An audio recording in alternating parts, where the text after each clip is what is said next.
खुशामदीद नाजरीन, आप देख रहे हैं हिंदुस्तान डेली के लिए मुंबई से ब्यूरो रिपोर्ट। नाज़रीन, प्रकाश अंबेडकर की वंचित अघाड़ी ने महाविकास अघाड़ी में शामिल होने के लिए 27 लोकसभा सीटों की मांग कर मामले को लटका दिया है। वंचित जालना से मराठा नेता मनोज जरांगे पाटिल के लिए भी लोकसभा का टिकट चाहती है। अंबेडकर इस प्रस्ताव से महाविकास अघाड़ी में उनकी एंट्री मुश्किल हो गई है। वीबीए ने बुधवार की बैठक में कांग्रेस, राष्ट्रवादी कांग्रेस पार्टी और शिवसेना यूबीटी के सामने इस प्रस्ताव को प्रस्तुत किया। वीबीए के उप अध्यक्ष धैर्यवर्धन एच पंडूरकर ने एमवीए बैठक से बाहर आने के बाद मीडिया कर्मियों को बताया कि जरांगे पाटिल के अलावा पुणे से डॉक्टर अभिजीत वैद के साथ साथ 3 अल्पसंख्यक उम्मीदवारों और राज्य भर में कम से कम 15 ओबीसी नेताओं ने उम्मीदवारी की मांग की है। वहीं 28 फरवरी को सीट बंटवारे को लेकर महाविकास अघाड़ी की बैठक हुई।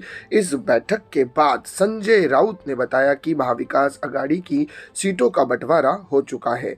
इस पर संबंध में जल्द ही आधिकारिक घोषणा की जाएगी।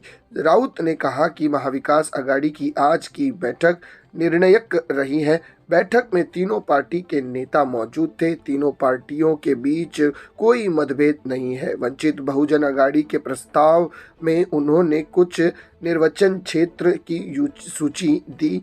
राउत ने बताया कि हम सब मिलकर इस पर विचार करेंगे। उन्होंने कहा कि वंचित 27 सीटों का प्रस्ताव नहीं बल्कि इन सीटों पर लड़ने की इच्छा जताई है।